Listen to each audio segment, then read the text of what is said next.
When it comes to manifestation techniques, we often hear about a lot of techniques that are around, and it seems very complicated, really, for us to manifest something.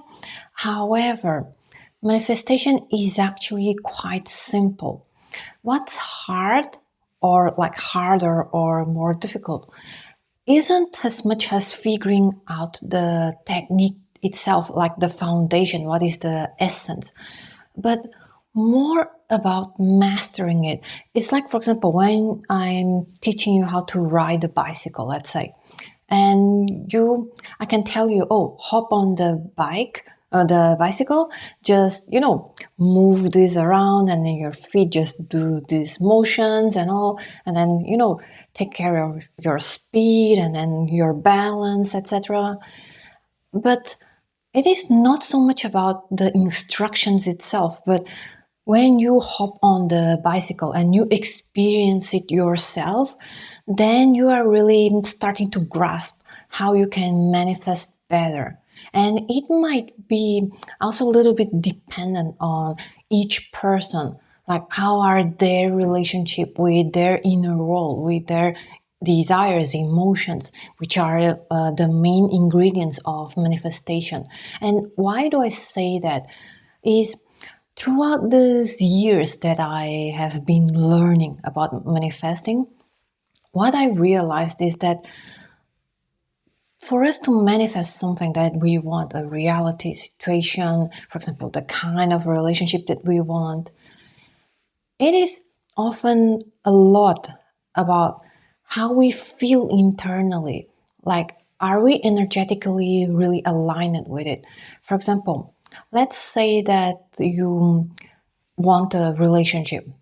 However, where does this want really come from? Does it come from pure, genuine desire from your soul, really? Or is it actually layers of, oh, I should have this kind of relationship, I should get married, I should, I don't know, get married before 30 and then have kids in the next year, and etc. So we have a lot of layers of insecurities, of, expectations. For example, oh, what if I don't get married and I should hurry up and all. So I think that I should want this and etc. But these are actually manifestation blockages and not really manifesting. And what I found that it's so true is that to manifest, you have to be more in touch with what you really desire within you.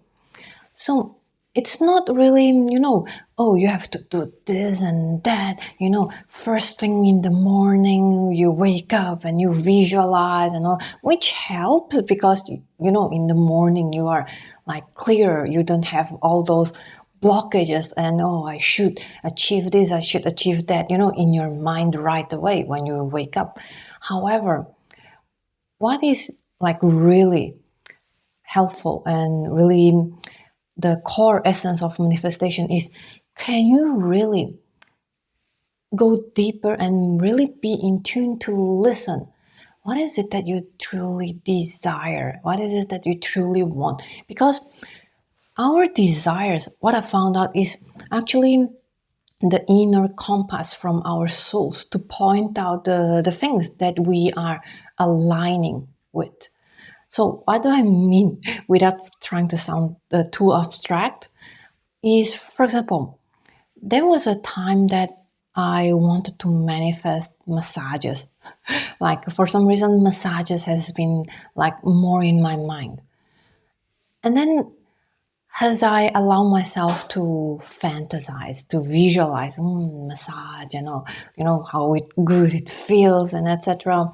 And then I started to actually come up with encounter with free massages, really, that, when they offer to clients for them to try out.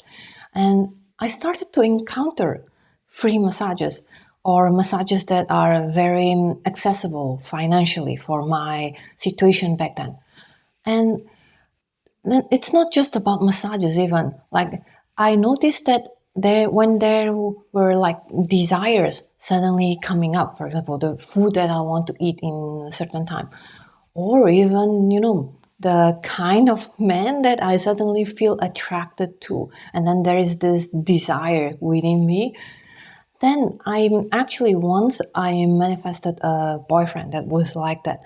I was suddenly finding myself strangely attracted to a kind of a man, the looks and the type, and also what he did. One of them was cooking, and then shortly after I met my ex-boyfriend, that like almost seemed like doppelganger, but a different ethnicity of TikToker that I was beginning to see a lot on my feed, and somehow I was feeling this strange attraction towards him, and he wasn't my usual type even. And there are different instances in which when I started to notice that I have this desire basically, and if I allow myself to fantasize, to be in this desire, then I eventually align with its manifestation. And it's interesting because I had a boyfriend before he met me. He was actually starting to feel very attracted to women who were mothers, like women who had kids. And it's like an attraction, like, oh, I like these women. And it's nothing shady, by the way. But it's like this attraction, yeah. And he was a good man, and he was really feeling this attraction that he couldn't explain. So when he met me, and then he clicked, like, oh, maybe that's why, like. And yeah, it's very interesting how our desires started to spark within us, like as if there is a little seed that was planted there, and then it starts to grow and manifest eventually. And yeah, so how can we actually manifest?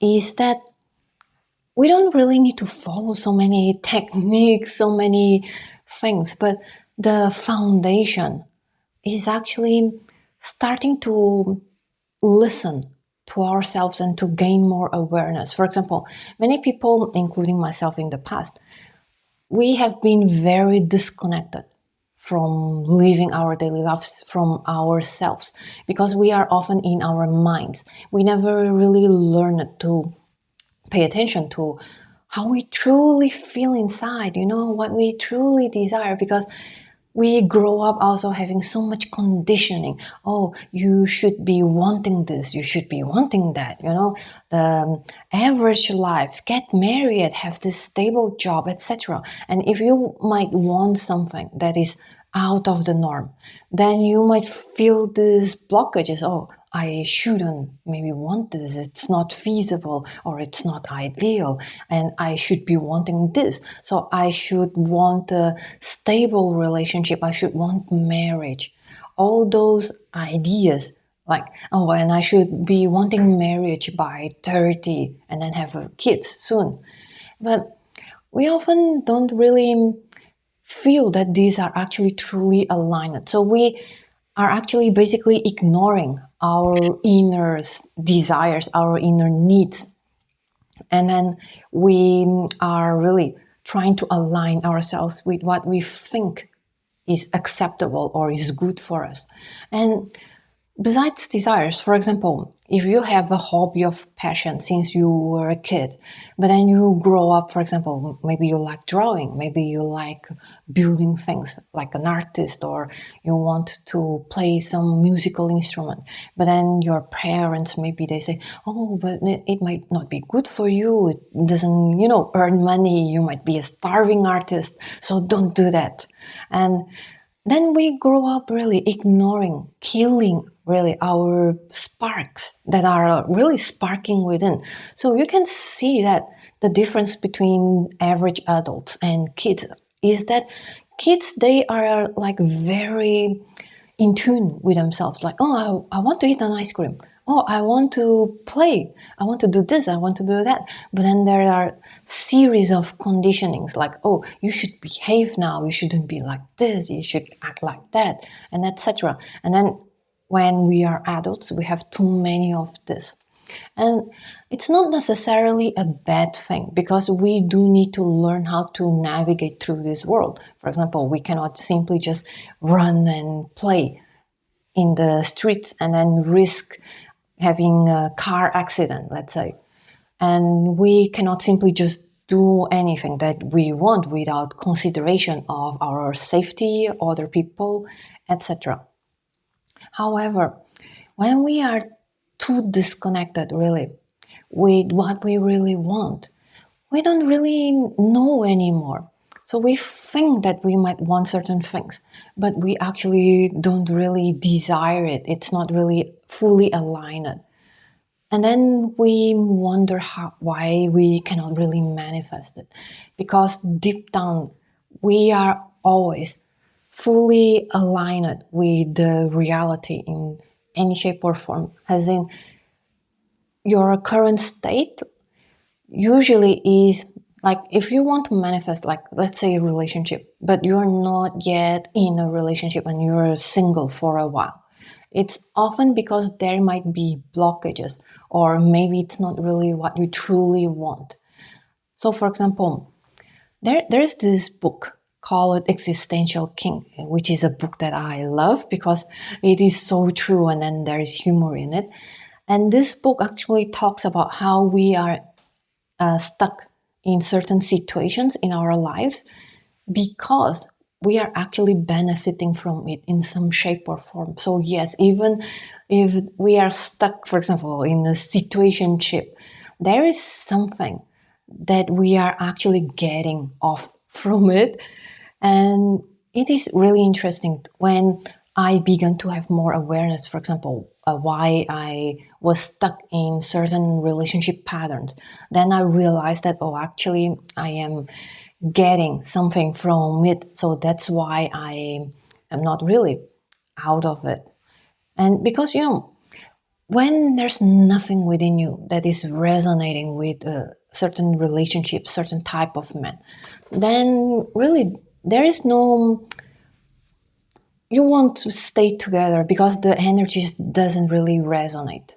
So for example, this avoidant and anxious dynamics that we often talk about in relationships, if the person is not really anxious and this person has healthy attachment style, when this person sees an avoidant, then this person wouldn't really, okay, maybe we are not compatible. And okay, I try to be understanding, but this person doesn't seem really there with me. So I guess that this is not a good situation. And they might get sad, but then they disconnect. And for example, when I've been dating, using dating apps, it's relatively easy for me to unmatch people with whom I don't feel like there is a compatibility or healthy or good, consistent back and forth of message exchanges. But I noticed that many women, they struggle with it. And it is because deep down, it is triggering their insecurities. And they would think, oh, maybe I am not attractive enough, so I need to read 1,000 articles and watch 1,000 YouTube podcasts to understand how to make a man be obsessed with me. So, you see, when you're stuck in a situation, okay, let's say that you actually deep down you really do have a desire to manifest a healthy, good relationship for you. And you keep getting yourself in situations that are like the opposite. So, how you can manifest yourself out of this situation and into the situation that you do want is by you removing the blockages, which are your insecurities, your triggers, like why, because these are what is hooking you with those other situations that are not ideal, and then you cannot really fully easily detach from it. But when you, for example, let's say that you have abandonment wounds, the moment that you go deeper in it, and the moment that you work through it, through inner work, through shadow work, then you will gradually heal from that. And then those relationships with avoidant men, with inconsistent men, wouldn't resonate as much. And then the blockages are out. And then there are also other blockages like, oh, maybe I won't manifest so easily. So having this man who is avoidant is better than nothing. Or maybe he will change, I don't know. So this is another layer, for example, scarcity. Because when we are in scarcity, really, and we think that, oh, we cannot get better, then we are really having this struggle to let go of what is actually blocking us in our manifestation. So, one of the things also that I do is that when I have this desire, let's say that I want a relationship that is healthy, the moment that I start to fantasize about it, daydream about it, which is my really preferred technique of manifestation, is like, to visualize and nurture this inner desire.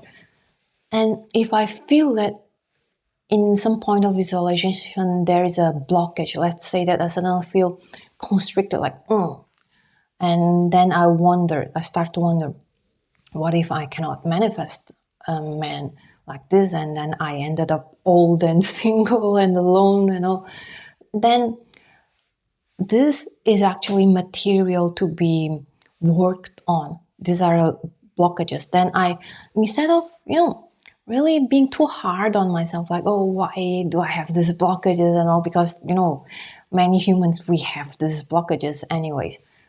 Like, it's either one set of blockages or another set of blockages. We all have our unique sets of blockages. Then, instead of being from this place of, why is that, I can be my own best friend, really, and start to wonder, okay, why is it that I am feeling this way? What is it that is making me feel really insecure? What am I really worried about? And then I go deeper and deeper, and also assuring myself that it is okay, it is only human, that we have worries and etc. And then I go deeper and deeper and deeper until I reach this really vulnerable place. Because deep down, many of us, we want connections, but we have all this, oh, I have all these super high standards, or, oh, I must, do this, and this, or I must heal enough. All of these are because we are afraid that, oh, maybe we are not enough, or maybe we might get hurt again if we are not careful enough. So deep down, all of us just want to feel truly connected with another human being and love and be loved as who we are, our essences.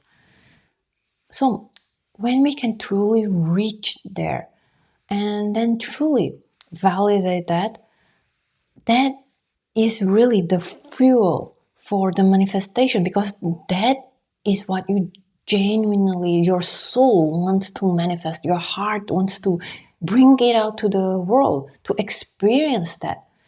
And then when you encounter insecurities, you can also ask yourself, like doing some self-inquiry, and maybe you can journal also, like, what is it that can actually help me feel more secure?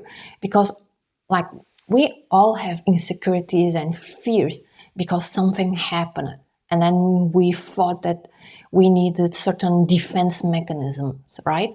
But when we realize that, okay, maybe those defense mechanisms aren't really helpful, but then what can actually be helpful for us to feel more secure? So, for example, maybe I am afraid of meeting another avoidant man, or another man that is not stable or doesn't want anything serious. Then what I can do is that, okay, maybe I can learn how to choose men better, how to navigate through dating apps better. Maybe what I need is to actually see more consistency before we schedule our first date, so that I can see that this man is really showing up. So maybe Also, what I need is to let the other person take more initiative so I can see that he's more intentional and not me taking initiative to make things happen, because I might be afraid that if I don't make things happen, then the other person wouldn't do anything. Or maybe also, okay, maybe I need to know if the man has a stable life and it's not someone who is moving through countries every few months, or that he might not even have a stable career or a settled life, so that he might not be able to have a higher commitment with me. So if I learn how to spot those things, then naturally I would feel more heart, like open it with my heart when I go to dating, versus, oh, I just have to dismiss my insecurities, but then you are still guarded because you don't feel this safety. But when you ask, okay, how can I provide safety for myself, then it can be helpful for me to remain my heart open. So we don't really need to force our hearts to remain open and then force ourselves to desire something, because it's like being your own best friend, being your own lover. And for example, if you are a woman, how would you want your lover to listen to you, to understand what you truly need and desire? And well, obviously wouldn't be by him forcing you to say, but what do you really desire? What do you really want? Uh, but actually having the patience to listen, hey, what do you really desire? Oh, it's okay if you don't know yet, and we can explore it slowly, gently. And there are some simple things that we can often start, because, when it comes to, tapping into our desires and, needs, it's so easy to say that, but how many of us has been so disconnected for years that what does that even mean? Like, where do we even start, right? So one of the things that I do when I wanted to start really small, step by step, is to start, pay attention in, for example, in this moment. What do I really want to eat, maybe, or drink, or do, really? For example, do I want to lay down and just be lazy and sleep? Then I do that without, actually letting my inner voice, oh, that's not productive, don't do that, what are you doing, sleeping in the middle of the day? Yeah, it's a learning process, but then when you pay attention, like moment by moment, what do you want? Maybe you want a cup of water, maybe you want a juice, maybe you want to write or paint or play a musical instrument, or talk to a friend, or have just a tea, latte, coffee, anything, like any small thing that you can desire or need in a moment, and then you fulfill it. And this is actually rewiring your brain to pay attention to what you really need, desire, want in the moment, and then how you fulfill it. So the more you actually do it, then gradually you're more and more in tune with what you really desire. So now you can even play with the bigger desires, like, and even if a desire might seem like so, unreachable at times, allow yourself to daydream about it, allow yourself to fantasize about it. And it doesn't matter if you can really manifest it or not, at least now, but the fact that you allow yourself to play with the idea of what if, like, for example, for me, massages, like the fact that I allow myself to think of massages, like even in the past when I was financially more constricted, but I still, I still fantasize about it, like, it would be so good, have a full body massage, relax, and etc. And then, just by me fantasizing about things, it was already helping my energy to align. So many people, they talk about, to manifest something, you need to embody something. So what is the quickest way to embody, even if temporarily, a certain energy? Like, for example, let's say that you want to be a rich woman. I don't know, it's what came to my mind.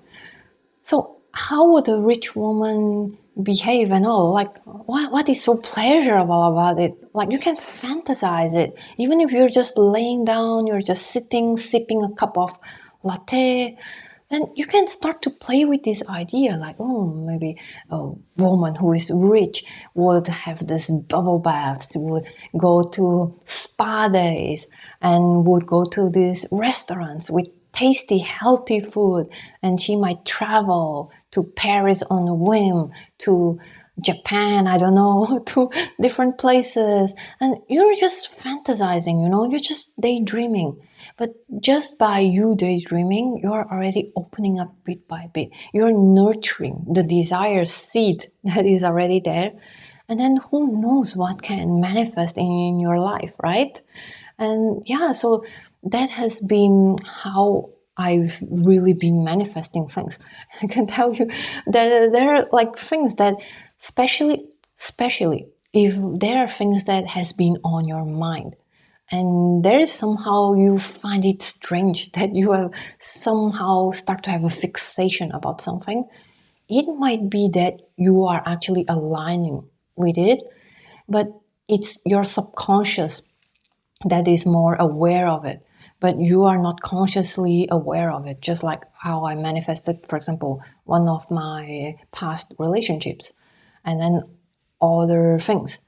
So yeah, if you really want to learn how to manifest, you don't need so many techniques, but you just need to become more and more aware and nurture any desires that can sparkle within you, and just nurture it, even if it's just in the form of fantasy. And if you can fulfill it, let's say you desire a latte right now, then you can fulfill it. But if it's not immediately fulfilling, that like you're able to do it, then just allow yourself to fantasize it and play with the idea. And the fantasy part is how we don't get so attached to it to the point that it's suffocating the manifestation. Because people say, oh, but if you are too focused on it and you're too attached to it, then you might block it. But when you're just fantasizing about it, and after the fantasy, and you allow yourself to fantasy, because if you don't allow yourself, then it still stays in your mind, and now you might be really blocking it because you might have a limiting belief that's saying you shouldn't desire that.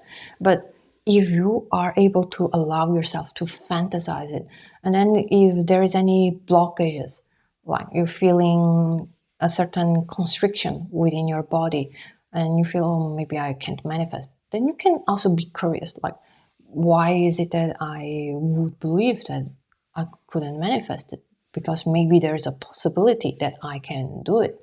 So if you find this information helpful, and if you find these videos interesting and you want to see more of it on your feed, feel free to like, share, and subscribe. And my name is Monica, and I hope that you find this really insightful and useful and even fun.